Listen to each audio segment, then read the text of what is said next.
Welcome to LOA Today. Walt Thiessen and life coach Tom Wells here. Today is Friday, May the 4th, 2018, 8 a.m. Eastern Time. Your first daily dose of happy for the day. And I'm off to a happy day today because it's my birthday. I'm celebrating my birthday today. So, yeah. Happy birthday. So it's a combination of birthday and Friday all on the same day. I mean, how often do you get that? You know, it's not that common an event. Good, man. Yeah. TGIF. That's TGIFB. Well, thank you very much. Friday birthday. That's right, yes. So, and we're off to a nice day with the weather. I like to comment on the weather. Today's a beautiful day. It looks like it's shaping up to be a gorgeous day. So I'm going to be out there. I don't know if it'll be on a bike or on a path or walking or what, but I guarantee I'm going to be out there. So that's good. Yeah. Is everything blossoming and blooming? It's beginning to, yeah, quite a bit. I mean, it is here usually. Is it? Yeah. Almost all the trees are coming out. Louise and I were commenting on it yesterday. We were out. We actually went out to dinner, and while we're driving along, she made the comment, "Wow, everything is just greening right up," and it is. Mm-hmm. Yeah, and we've got all those trees putting out all their blossoms. You know, the white blossoms and the pink blossoms and the rose-colored blossoms. Beautiful when trees do that. And I do love it in New England for that because it greens up in the spring, and then unless it's a really dry year, which is unusual around here, it stays green right through the summer. So when the earlier it greens up, the better, because that means you get a longer period of greenness in nature. And that's really nice, too. We like that a lot. Yeah, beautiful. So how you been? Since we talked on Monday, how's your week been going? Oh, it's been quite adventuresome. Adventuresome. Well, you know, I was really at odds about whether I was going to join this training program that teaches me how to create group coaching programs. Oh. And I want to start coaching groups because I've worked with groups a whole lot of my life, and ran communities and things, and I feel a real affinity for facilitating a group so that everybody gets a chance to contribute, but it's also a group way for coaching to take place and for teaching about the law of attraction to take place in that group. And so it's a nice way for me to teach, and it's a great way to have clients. It makes a schedule that's not quite as cumbersome. You know, you're not responding to clients all day long every day. When you're doing groups, you can work with a whole bunch of people at once. I know when Louise was still in practice as a therapist, she loved doing groups. That was her favorite thing to do. So I can totally understand because, I mean, you basically get to work with a bunch of people at once instead of just one person at a time. Certainly, one at a time is great for somebody who needs that private attention. But from the facilitator's point of view, from the therapist's point of view, or the coach's point of view, that's a lot more fun to work with a group of people.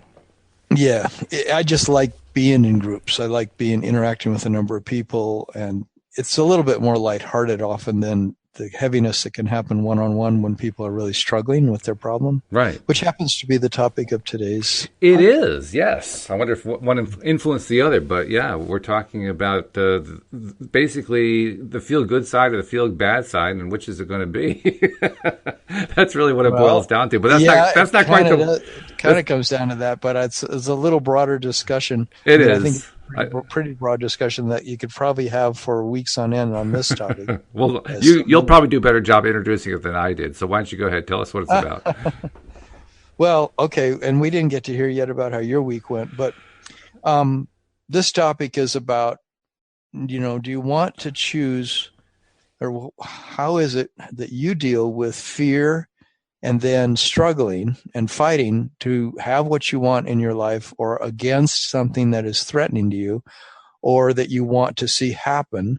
Or do you work in the realm of alignment and relaxing into a level of trust and allowing the universe, you might say life, to orchestrate solutions, you know? So it's sort of like the question of, do you focus on the problem or do you focus on the solution? But I came to this topic today because of concerns I've had. I have a number of friends who are activists, and I've been in a number of groups in the past of activists. And one group in the particular, we went to the rainforest and spent time with the Ashwar Indians in the middle of the Ecuadorian rainforest. And these people were all facilitators of this symposium called Awakening the Dream or Changing the Dream, which was about, how the Ashwar Indians are a dream culture, and they say that the North, in their dreams, they're getting this message that the North, the people from the North, which would be, Americans, Europeans, are dreaming a dream that's killing the earth. And they sent out a request in the dream time that we would change our dream. And that was picked up by some people in San Francisco, who then went down and they were led to the Ashwar through magic, through serendipity and, law of attraction.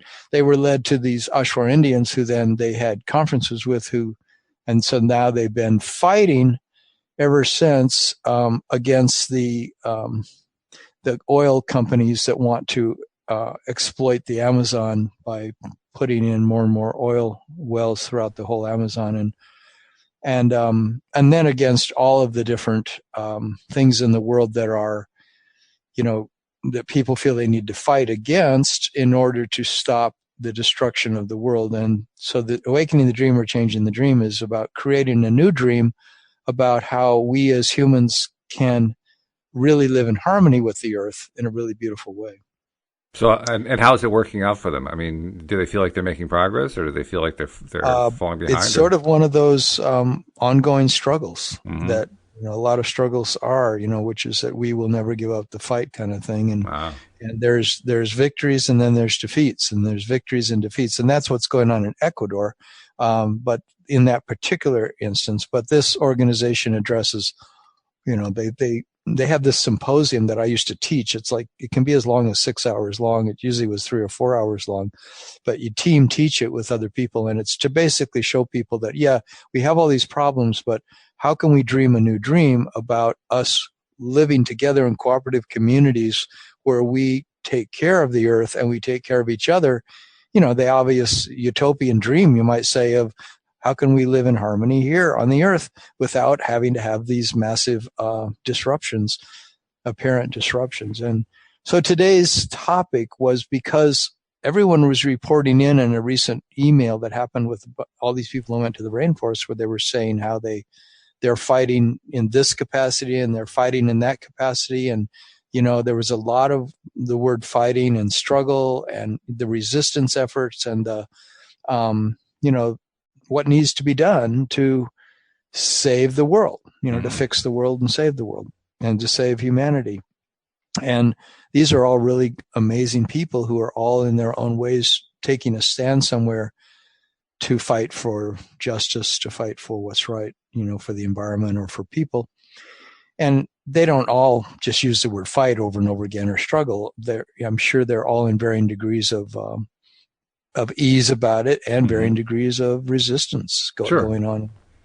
Yeah, that's part of the course. I thought it was just an interesting topic because whether it has to do with our health, our relationships, or our wealth, our careers, politics, all the different causes that are out there, the environment, where do we, how do we feel about it? And what do we do about that? Where do you draw a line and take a stand, and how do you also finesse being so in love with life and so at ease with trusting that there is a greater power that's at work here? So it's a matter of that question of, can you be in both worlds? Can you be in the world of struggle and in the world of relaxing and alignment? Or, you drew an interesting line there, actually, it included the word line. You said drawing a line, and drawing a line usually refers to the cliche drawing a line in the sand. Drawing a line in the sand is basically about saying, I dare you to cross. If you do, you're going to really regret it. Yeah. And that's the beginning of confrontation and fighting. So just from the moment that they're talking about drawing a line is the moment that they're starting the fight. The problem is they don't probably think of that as starting a fight. Right. And, I don't know that that many people who would consider them activists or environmentalists are the ones who feel that they're drawing the line, although in a sense they need to, or they feel they must. Look at the situation that just happened with the European Union finally banning all neonicotinoids, which is a huge thing that just happened, I think, yesterday. I don't know if you heard about that, but I did not know. It means that the European Union is finally taking a stand to say that, we will not continue to kill bees, like with these poisons, that we're not going to allow them to be in our environment in the European countries, and therefore the bees, according to science, will have a chance to thrive once again and really survive, and so they'll be able to pollinate our food and flowers and everything. And the United States has not been willing to take that stand at all. So we continue to see massive bee die-offs, and they're probably going to begin to see massive bee resurgences if all the science is true. And of course, the law of attraction, of course, is at work here. Yeah, it's funny how that works too. Well, it's the main thing working, really. It really is. So that's the question, because I looked at it and I read some of the reports of the organizations that have been fighting against all the different companies like Bayer and Monsanto who are bringing all these poisons into the environment, and then the countries whose governmental bodies were not taking a stand. They were not saying that we're going to do, that we're going to ban these things.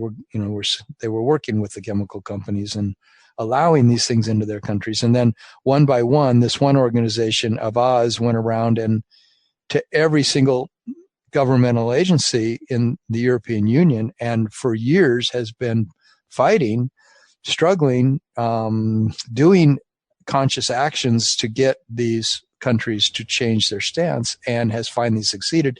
And this was a report telling what they did in each country and how they fought against, the mentality of the administration, or worked with the mentality of the administration of these governments to get them to, one by one, each agree that they had to ban neonicotinoids. And this massive triumph now has ensued.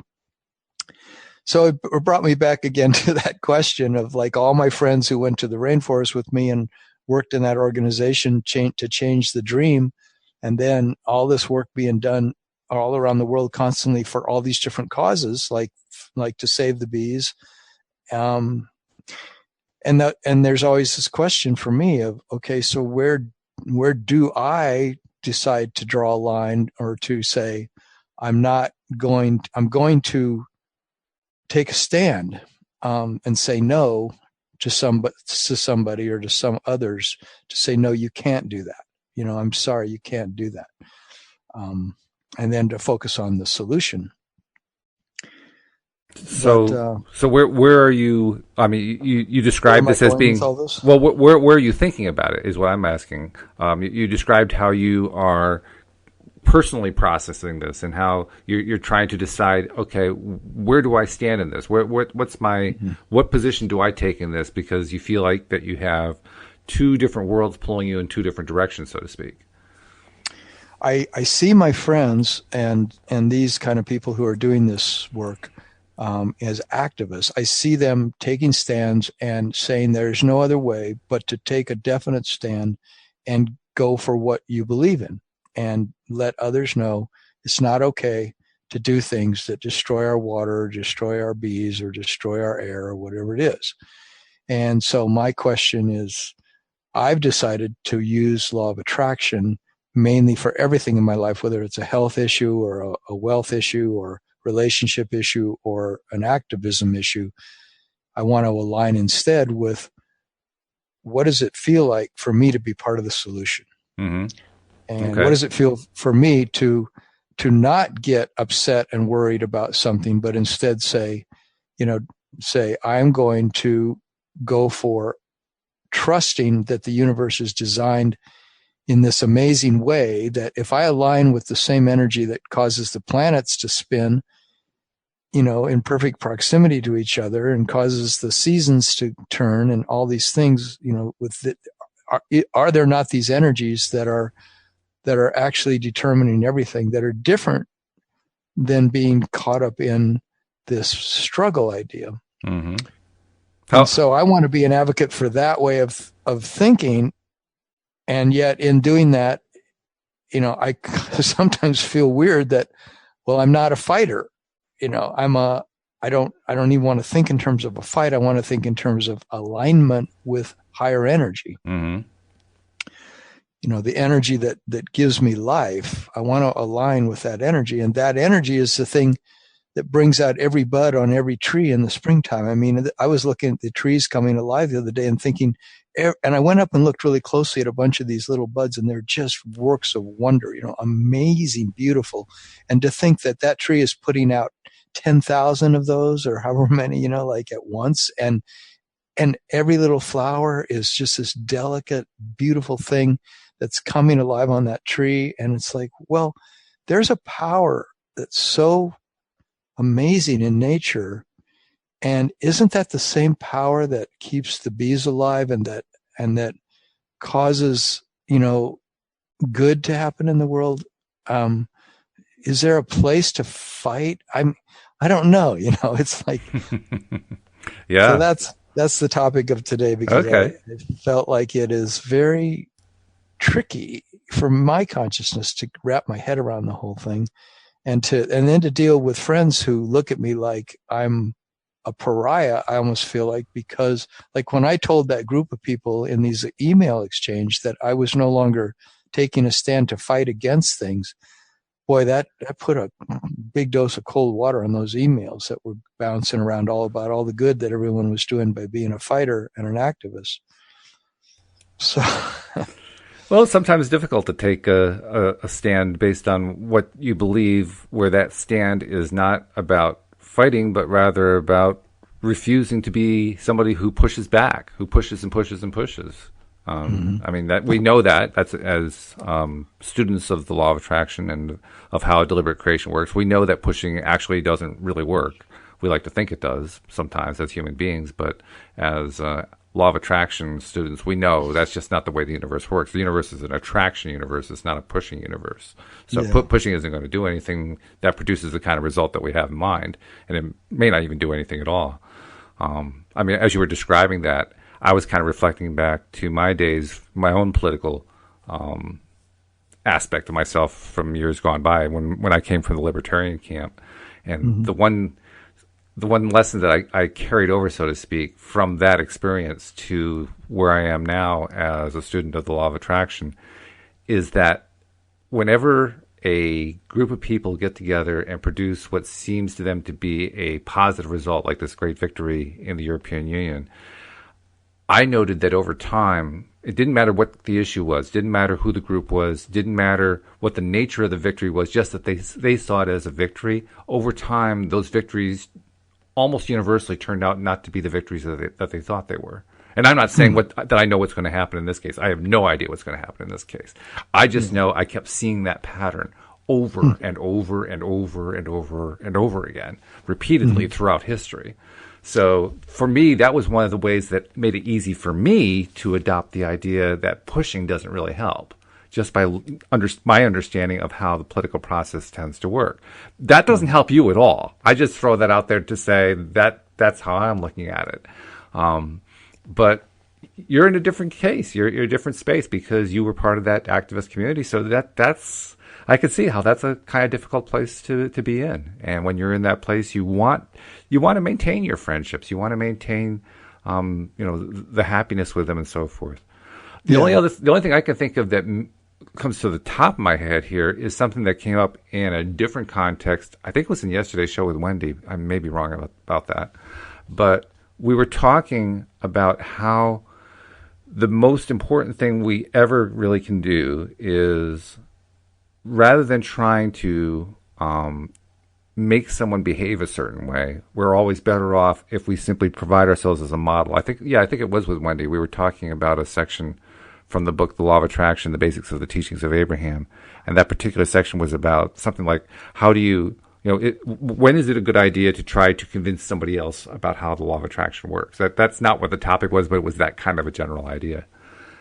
And the answer that Abraham gave back was, well, it's really never a good idea, because ultimately, every time that you're doing something like that, your argument is you're creating the proof, so to speak, is a form of pushing, and pushing doesn't produce the kind of result that you hope for. So you're better off being a model, a sort of a somebody setting the tone and setting the representative behavior just through the way you are, rather than trying to talk somebody into something. And that may be something appropriate for you in this case. I don't know. Well, I think what's appropriate is that it is fine to take a stand. I mean, if in taking that stand, you're simply asserting what you believe in and what you know is right in your way that you look at life. Like, to me, it is very right to tell others that it's not appropriate to be poisoning the bees. It's not appropriate to be poisoning our food supply with glyphosate, and it's just not appropriate. Well, just like you would tell your child, that it's really not okay that you cut your sister's hair off, or whatever. Not appropriate to set the cat on fire. It's like, whatever. But there's times where we just really need to, it's not really, I don't think of it so much as pushback. I think there's this belief out there that it's the pushback and the struggle that is such a huge part of it, but it is actually really maybe the thing that caused the whole situation to change in the European Union might not be so much the pushing as it was setting the example of what it means to be stewards of the earth. And enough of those government administrators heard the message from these activists that, we need to be better stewards of the earth. We can't let the bees disappear. It's not appropriate. We know that they're needed and that they're an important part of the ecosystem. So, in a way, that position, that vibration could be a really healthy vibration, if that's being communicated. And maybe when things change, they change more, like civil rights ending or apartheid ending or the Berlin Wall coming down, as I mentioned in another podcast. Did that dominantly happen from the pushing against, or from the understandings that evolved between the two sides that, okay, we need to have peace around this. We need to have cooperation. And so they started putting their vibration into the things that worked better, the things that seemed to have a better outcome, that felt better. They started to go with what felt better. And I think that's really probably how change happens. I have to mention, as an aside, when you were talking about telling the kids that it's not a good idea to set the cat on fire, my cat was sitting next to me at that moment, looking at me as if to say, "What are you doing talking about putting a cat on fire?"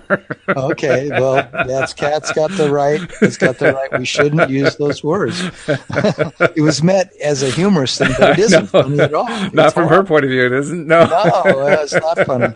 So a real good law of attraction coach would actually say, think of an example that's okay. It's appropriate to tell your children not to go out. You can't say go out in front of the car, because that puts an image of something really grotesque in your mind. What can you say? I mean, well, if what you're trying to do is teach a child, I think what you do is turn it around by saying what you want them to do. What's the preferred behavior? Yeah. Snuffy, your cat doesn't. Snuffy, your cat really likes it when you're sweet to her. when you pet her, yeah. Pet her. See, she's what she listen to her purr. Oh, that's what you want to do with Snuffy. Plus, there aren't all that many kids, I think, that just on their own, through no impetus, through no influence in society, wants to go out and just burn the hair of cats. That's not really their first thought, Yeah, but I did things like that when I was a kid sometimes, and I wondered what motivated me. Like I must have been reflecting some broader image I was getting from the society of violence or something, because I did kind of some mean things sometimes when I was a kid, to insects and things, but I feel bad about it. Well, it's a good thing to look at, I have to say. It's a good thing to examine at some point. Not that it has to be a high priority on the list, but Yeah, I think it'd be worth looking at. Why would you want to do that? Because there probably was some sort of impetus, something from, I don't know, from your environment, from your Yeah, my family, family, school. a Could have been almost frustration anything. going on. Yeah, something. Yeah, there's probably something like that. Yeah. The thing that always occurred to me, even when I was involved in political stuff, was the example thing, the role thing, the role model thing really does work more effectively, I think. And I understood that before I understood law of attraction. From what I see, whenever a role model behaves like a role model, no argument is needed. It's not like the role model goes around saying, well, this is the way you should be behaving. That's just not what role models do. Yeah. Unless they're forced to by a Wheaties commercial. But, other than that, they just don't tend to do that. They don't tend to think that way, Yeah. So a role model is somebody who just simply behaves the way that they want other people to behave. They lead by example, so to speak. And I noticed that those people who would take on stuff that would normally be considered to be within the political realm, but they would go at it in a more private way where they would behave the way they wanted to see more people behave. Those organizations were the ones that produced the most lasting results, I found. So for instance, let's see, can I think of an example? Well, Nature Conservancy. Well, yeah, that's a good one. Sure. They set the example of, let's ask people who care about nature to preserve more of it, and keep it in a more pristine condition. And so by buying up so much, then they create an environment that right, yeah, sort of an excessive example of how we can be better stewards of the earth. Whereas Greenpeace or some of these other organizations, their main thing is to get in people's face and make such a ruckus that people take notice. And like this organization of Az was saying, that's how they got these leaders and people to take notices, because they did demonstrations all over Europe. Now, they showed pictures of some of those demonstrations, and there was a lot of smiling faces and people dressed in bee costumes, and they had their giant mascot that was like 20 feet high of this giant bee, and they would take it everywhere, and it would always get media attention and everything. So there's some positivity going on. That's good. In a way, there was a lot of fun. I'm sure that those people had, and it was probably that fun and that good energy to let's get out there and see that people understand that this matters. That could be the dominant vibration, in which case the dominant vibration isn't, hey, you people, I hate you all. You're killing the bees. We hate you. You have to stop doing that. I notice that a lot of my friends now express a lot of hatred towards the current administration and people in the current administration. And it always makes me cringe, because I feel like, well, if you're in that place, is that really helpful? And yet they feel like so justified in it. Like, if I would say that to them, and I think I have said that on a couple occasions, and they get back sort of like, oh, dude, in this situation, man, I'm so justified to say whatever I want about that major, effing, a-hole. They just go on. And it's like, okay. And then I just almost just say, okay, I don't want to be part of this particular way of thinking and being, because somehow it's not part of the solution. That's more like feeding the problem. Well, and you mentioned the Nature Conservancy. There's a favorite movie of ours, Louise and I like to watch, called Miss Potter, the story of Beatrix Potter, who was the creator and author of the Peter Rabbit series of books. And one of the things that comes out of the movie is that Beatrix Potter, when she was a young lady and she produced her first Peter Rabbit book, and it really took off like crazy, within a couple books or so, she had amassed quite a fortune and ended up buying property in what is known in the United Kingdom as the Lake District, which is south of London. And there's a lot of finger-type lakes, thin lakes, that are a very popular getaway spot, particularly for those who have the means to go buy those properties, right? Well, Beatrix Potter, back in the early 20th century, by early meaning like the 1900s, not only did she buy her property, she bought up a whole bunch of property. She bought up about 4,000 acres of property, all of which were land that developers were trying to buy up so that they could develop it and create housing projects and all that kind of stuff. And there was a nascent resistance, so to speak. I hesitate to call it that because that's not the way she treated it. But there were a number of people who were rallying against, all this terrible development going on. Well, she just said, I'm not going to rally against it. I'm just going to buy a property. She bought up 4,000 acres of it, preserved it as the farming type land that it was. And to this day, it exists in that state. Yeah. Now, of all the people who were activists at that particular point in time, can I point to any of the people who didn't do the kind of thing that she did, who just were rallying and complaining and all that? Can I point to anything that they did that actually produced a result that is still around today? No, I can't. But her action is around today. It continued 100 years plus later on.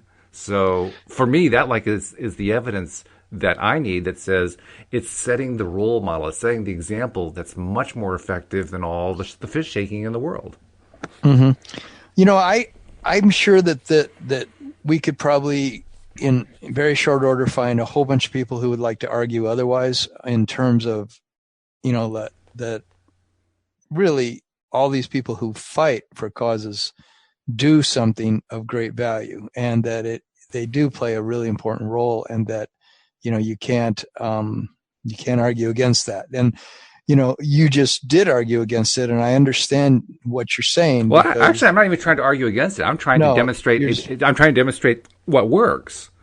Yeah, I understand. Now they're in a struggle mentality, so they're going to see that as an argument against. I'm not presenting it as an argument against, right? And I'm not even going to think of it as an argument against. I mean, literally, that's not the way I think about it at all. I think of it as, here's what works. It works beautifully. Yeah. Oh, I understand what you're saying. That's all I think about. I agree. Yeah. I agree. I mean, that's why. So when they're going to come back to me, I mean, I understand what you mean. They're going to come back and they're going to make their argument. Oh, well, I can prove to you this, that, and the other thing. I'm not trying to get into an argument here. So I'm not going to buy into what they're saying. Yeah. They can come at me like that all they want to, and I'm just not going to buy into it. I'm sorry. I just won't do that. I understand where you guys are coming from, but hey, I just can't buy into it. I'm sorry. You can argue all you want. It's just not going to work with me because I just don't buy into it. Right. Because I don't buy into arguing. Yeah, yeah. It's just the whole question about, like, for example, I had a teacher from India for many years, and he used to say, if you get a cancer diagnosis, he says, don't, give up. He said, fight against it, fight and fight and fight and fight. It's what he said. And it was like, at the time I said, oh, right on, that's what, if I get a cancer diagnosis, I'm going to fight and fight and fight and fight. And, I look at it and I go, that's not very good advice. I don't think if I had some kind of diagnosis of some kind of disease, I don't want to think of it as fighting. I want to think of it align with my higher self. And how does it feel in my body to feel ease and trust and love and possibility and hopefulness and just enjoyment of life? Because to me, that would be, well, then all my cells are, I'm giving the message to align with my higher self, and that will be I wouldn't doubt that you could get many case histories of people who beat cancer or beat some other terminal illness, or something really debilitating illness by their, improving their better attitude, getting their mind and emotions in a place where they're more enthusiastic about life. And sometimes in the process they overcome a literal ancestral familial pattern that has produced that condition in many of their relatives who had died from it in the past. And we call that a hereditary disease, but in reality, it's an emotional mental pattern, a morphic field that a person can change by law of attraction. They can begin to focus on a new morphic field, a new, you could say, brain pattern that forms new, synapse connections in the brain. That's one way of looking at it, but it's a mental emotional state, right? I like the example too of of the people who want to fight cancer, and they're going to fight this to the end and so forth. And interestingly enough, when you look at the track record of the people who declare they're going to fight this disease that they've encountered, and compare it to the track record of those who aren't interested in fighting, they're just interested in surviving and living a good life and living a happy life. This is where the starkness truly is stark. There's a gigantic difference. Not that you can't find examples of people who said they're going to fight their way. One example I can think of is Magic Johnson. But I would also point out Magic Johnson is a bit of an exception because he's one of the most positive people on the face of the earth. I mean, he is just a happy, happy, happy guy. And I remember back in, 1990, 91, something like that, when he announced he had HIV.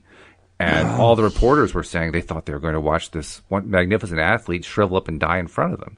And he was with a very happy. He had a smile on his face the day he announced it. And it was it was a difficult day for him, but he was still smiling like he always does. And he says, I'm going to be around here for years and years and years. Mm-hmm. Now, he did use the word fight. He's going to fight this thing. But most of what he said was about, I'm going to be around for years and years. I'm going to win this thing. I'm going to use all the resources I need to find to do this. And guess what? He's still alive. Yeah. But if you look also at many, many, many, many, many examples of other people who came up against cancer or some dread disease, and they said they're going to fight it, how many of them perished is just astonishing to me. But if you also talk to and look at the people who are the survivors, who have survived, and you get to know them, and I've spent time doing that. I've interviewed some of them here on the podcast, particularly in the first couple of years of the podcast. Overwhelmingly, their attitude isn't about fighting it. Their attitude is about how joyous life is, how excited they are about being alive, and how their particular affliction kind of was a wake-up call for them. You never really know how long life is going to be, so why not live it to the fullest? Why not get excited and say, I really appreciate being here? And they're the ones who survive. So I think the proof is really in the pudding for something like that. Yeah, it's just the whole question, and whether it's any issue, like I don't have enough money, I've got a problem with my spouse, I've got a problem with my own mind, like, do we take an attitude of, that what do I do about this problem? It's really difficult. I'm afraid of what's going to happen. It looks like things aren't going to work out. I could easily see how this could turn into a disaster. Just all these different, or maybe they already feel it is a disaster. I just had a client recently contact me who I'd worked with in the past and who said that, he was feeling, this stuff coming back of his being haunted by his need to change his career and make more money. And he said he was spiraling down, and I just wrote back, that's a focus you're creating. You're creating a focus on that. And so you're telling yourself that's what's happening, and you're noticing it happening more, and you're telling yourself this isn't good, and I don't like this, and I really hate this situation, and I've been stuck in this situation for a long, long time, and, why isn't it working out better for me? And then all of that just exacerbates the situation. And so how do you get into that place where, the other side of the equation is, can you relax, and can you trust, and can you allow, and can you focus on, okay, what is it that you want? You want increased income, and you want a better working situation. So, can you begin to just, number one, believe it's possible again, and then begin to go back up that spiral in the sense of convincing yourself every day, every moment, that every moment's a brand new start. Every day is filled with new possibilities. It isn't just set in stone. It only is if you keep thinking it is, Yeah. So it's only a problem, and an intractable problem, when we keep thinking it is, and we keep focusing on all the aspects of the problem. That's true. That's very true. I think at some point too, you have to decide which way do you want to go. Because ultimately, I think this is why the whole argumentation thing doesn't really work. Argumentation can only work if somebody is already in agreement with you. You ever notice that? That if the person that you're talking to, like you were just hypothetically talking about somebody who'd written to you about all these bad things that were happening to you, to that person, right? And the instant thought that I'm sure occurred to you, I know it occurred to me, was, okay, do you want to change your mindset?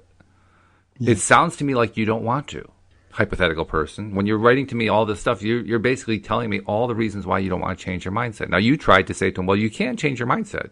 It's up to you. Do you want to change your mindset or don't you? If you don't want to change your mindset, then you can pretty much assume that all these terrible things are going to continue to happen. On the other hand, if you're willing to change your mindset, you can turn things around. Which way is it going to be? But ultimately, you can't make that decision for him. I can't make that decision for him. None of us can make that decision for him. He's the only one who can make that decision. He's got to decide. Does he want to stay on the path he's on, or is he willing to do what it takes to turn it around?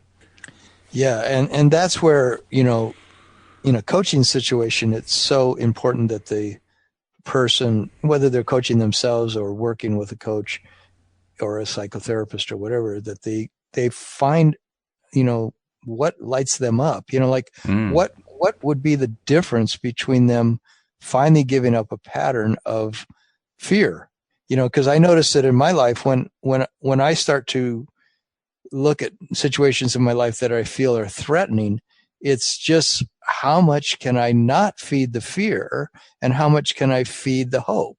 How much can I feed the belief in possibility? And it's again, as we've said in many podcasts, it's the old muscle we've exercised for so much of our life, is the one that revolves around the fear and the struggle aspect of things. The feeling that this is threatening. I better shore up my defenses against it, or I better run away from it, or I freeze because I don't know what to do about it. So they teach in psychology that people either go into flight, freeze, or fear. I mean, flight, freeze, or what's the other one I said? Or flee. Mm-hmm. Flight. No. Anyway, there's too many F's. Too many F's. Too many. But I realize that it's for me, and it just has to come into this place of saying, I'm going to take an entirely new stance on my life. I'm going to just take a stance of discovering how I am resourced in this situation, in the face of this contrast. I'm going to find the resource to take a stand for my own trust, and to relax into the fact that life is resilient and life unfolds possibilities when I believe that life unfolds possibilities. Life hands me wealth when I believe that wealth is in my vortex, when I believe that health is in my vortex, when I believe that the right relationship is in my vortex, or that the right president or the right environmental, the health of the bees is in my vortex. And I'm so sure in that health of the bees and the health of the planet and the health of my body that I take a stand there. I believe in that. And it's so many people say, well, it's not belief, you have to know it. And in a way, I guess we do come to a place where we kind of know it. We know we can't go into the other way of looking at it, right? Well, the question I would ask them is, if it's not belief, it's what you know, where do they think know comes from? Well, that it's just intrinsically within us, which is sort of true. I mean, like when you have ultimate faith in what's in your vortex, you're ultimately trusting that, there is such a thing as, almost like you could say, I don't want to use the word perfection, but there is such a thing that good dominates fear. That's ultimately the earth is designed, or maybe all of creation is designed, so that the light is really the dominant thing. The possibility, the hope, the faith, the love, the inspiration, the peace of mind. These are the things that are really the dominant energy that causes a tree to spring into bloom, that causes the planet to spin. That all these things that are happening, that are working out, all the cells in our body working in such beautiful harmony, that's the dominant energy of the universe. And this thing that says there's disease and there is destruction and breakdown and devastation, if that gets a lot of power only when we give it a lot of power. Exactly. Well, that's why I asked my question about, why is it that it's not belief, that it's knowing? What is it that makes you know? And the reason I asked that question is knowing and believing are actually very closely tied together. You really can't separate them. Knowing comes first through belief.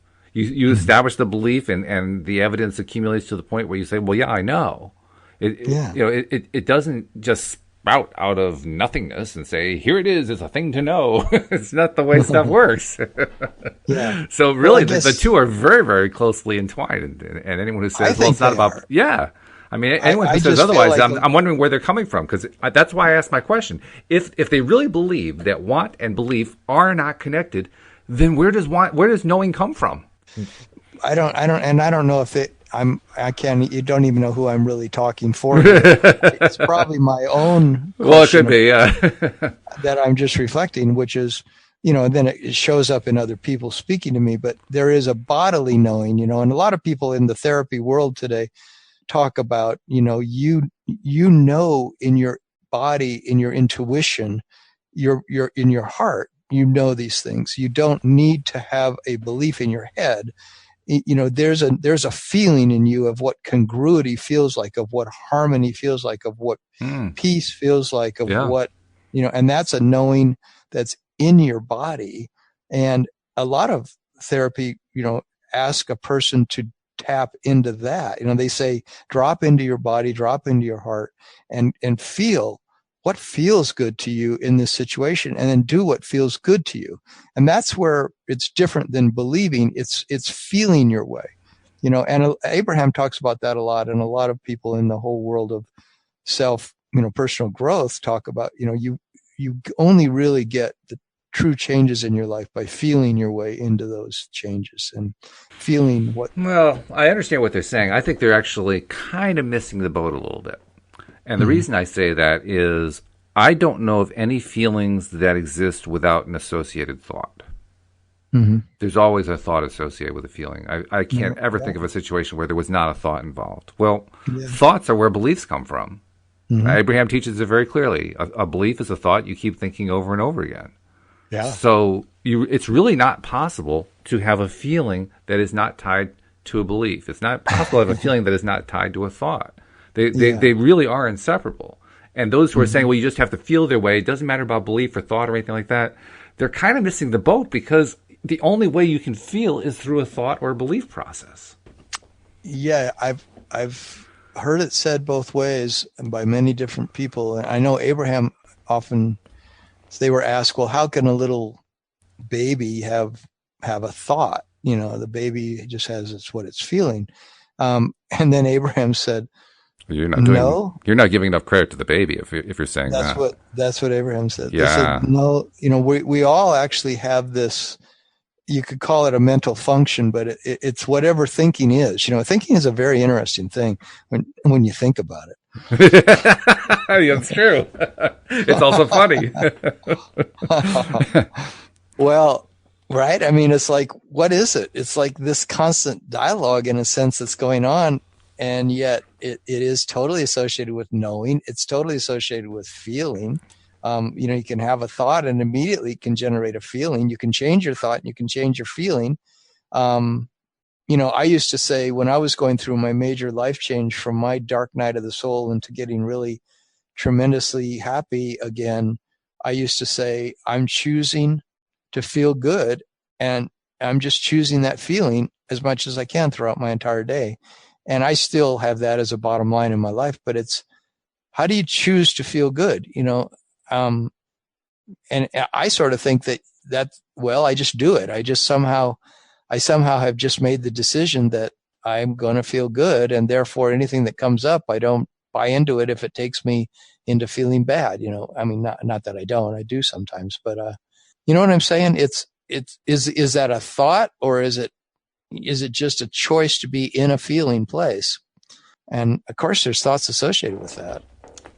I guess it does depend on how you define the word thought, but then again, I go back to what I said earlier. Can you describe a feeling that exists independently of a thought, that there is no thought under any circumstance associated with that feeling? Because I don't think you can do that. Not really. I mean, if somebody can show me how they can do that, okay, I'm willing to listen to it, but I can't imagine a way to do that. Yeah.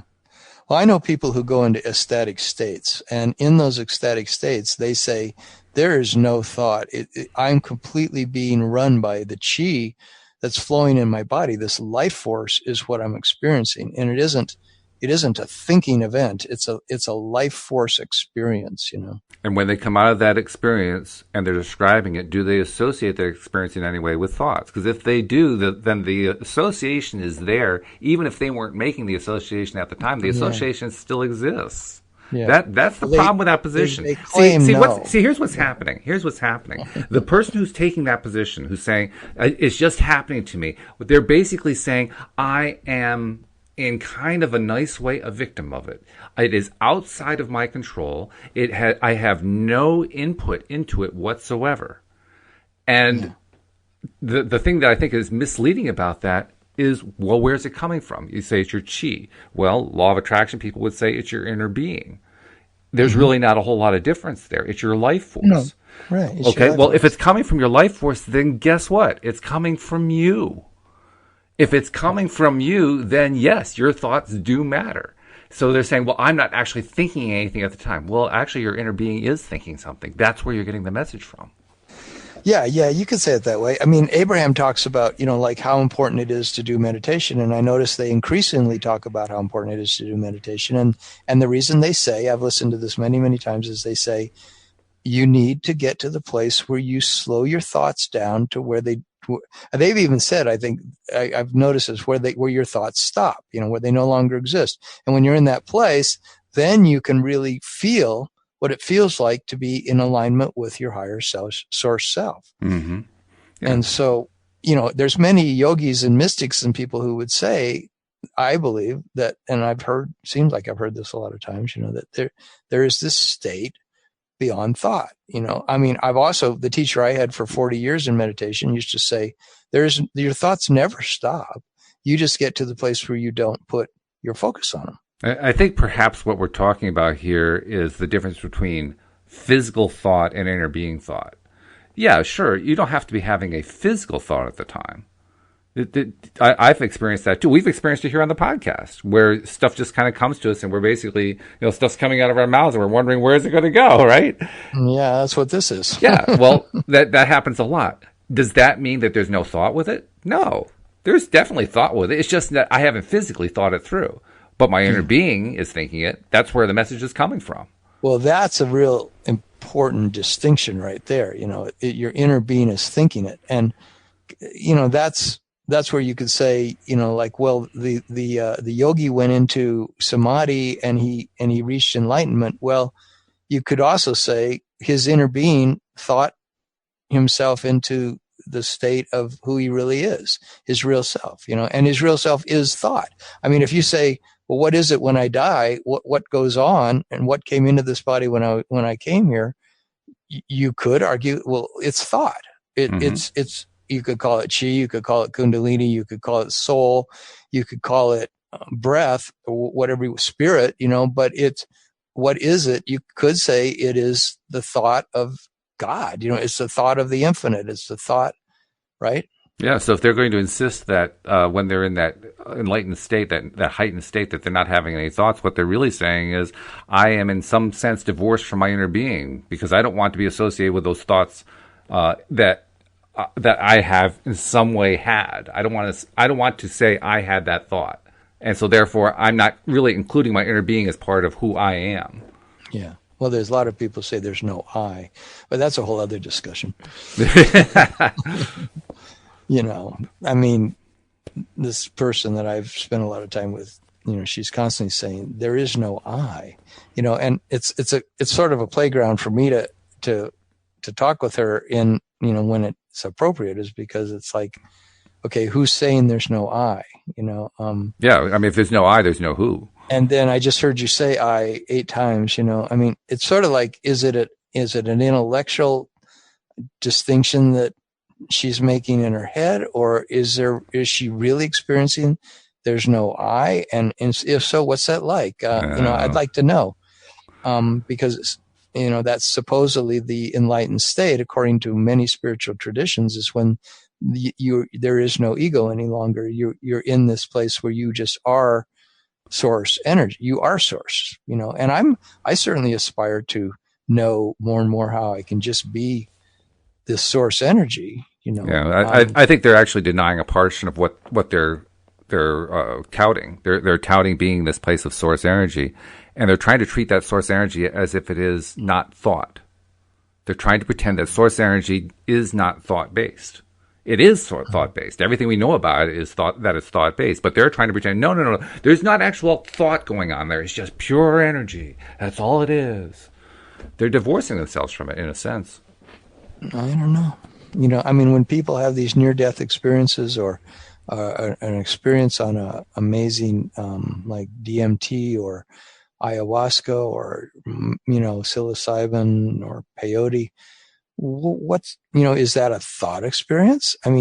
You'd have to have that experience to then come back and say, were you in thought the whole time?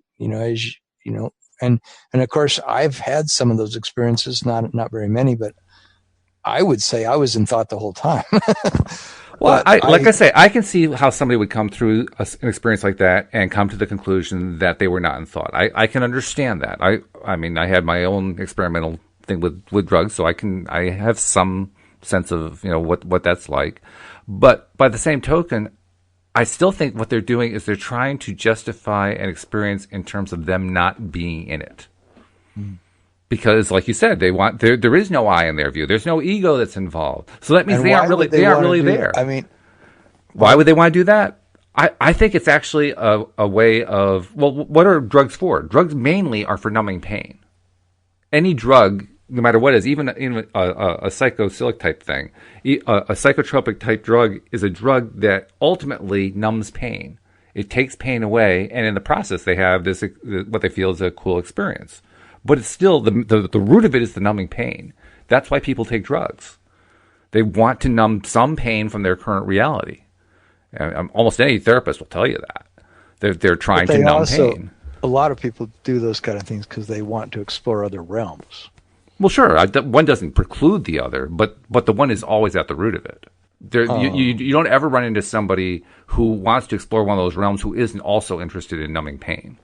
You don't find somebody who just says, I want to explore it because I'm feeling great, but you know what? This is going to be fun to explore. You don't find people who do that.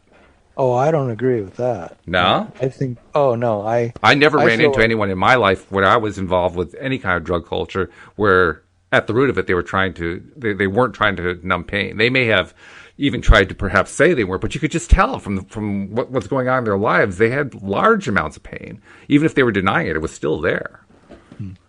Well, I don't know. I feel like there's people that just are adventurers and they don't necessarily do it. I don't know. Every person I can think of people who were adventure. I can think of those people. I can think of people who went on adventures like that. I remember they were the ones who wanted me to come along too. Every single one of them had pain. Did they all acknowledge the pain? No, not necessarily.